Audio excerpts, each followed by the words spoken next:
தொடர்ந்து அதிமுகவோட கூட்டத்துல தாவேக்காவோட கொடி பறக்குது அப்படின்னு சொல்லி வைரல் ஆயிட்டு இருக்கு.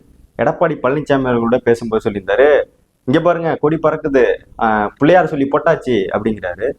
எடப்பாடி பழனிசாமிக்கு கொஞ்சம் கூட வெட்கம், மானம், சூடு, சொரணை எதுவுமே கிடையாது அப்படிங்கிறதுக்கு இதுதான் எடுத்துக்காட்டு. ஏன்னா விஜய் காரி துப்பிட்டு இருக்காரு. ஜெயலலிதா அம்மா வச்சிருந்த கட்சியை நீங்க சுத்தமா காலி பண்ணிட்டீங்க, அது கட்சியே இல்லை, இன்னைக்கு பிஜேபி அடமானம் வச்சுட்டீங்க அப்படி இப்படின்னு பேசுறாரு, விமர்சனம் செய்யறாரு.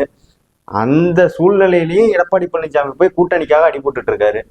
ஓப்பனா தான் சொல்றேன், நீங்க நேரா எடப்பாடி பழனிசாமி அவர்கள் விஜய் வீட்டுக்கே சென்று அவர் காலில் எங்களையும் கூட்டணி சேர்த்துக்குங்க, நாங்க திமுக ஜெயிக்கவே முடியாது எந்த காலத்திலயும், எங்களுக்கு அதுக்கு தெம்பு இல்லை, திராணி இல்லைன்னு ஒத்துக்கிட்டு அவர்கிட்ட கூட்டணி போய் சேருங்க, வேணான்னு சொல்லல. அதிமுகவில் நிச்சயமா திமுகவை ஜெயிக்க முடியாது அப்படின்னு நல்லாவே தெரியும். நம்ம ஏதாவது ஒரு பலமான கூட்டணி அமைக்கணும் அப்படின்னு இந்த தற்கொலை குச்சிக்கிட்ட தாவிட்டு இருக்காங்க.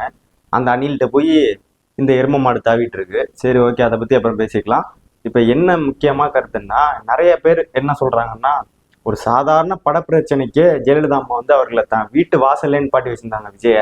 ஆனா நீங்க விஜய் வீட்டு வாசல்ல போய் நீங்க நிக்கிறீங்க இன்னைக்கு, இந்த அதிமுகவா என்ன அப்படின்னு கேக்குறாங்க. இதுக்கு எவனால பதில் சொல்ல முடியுமா?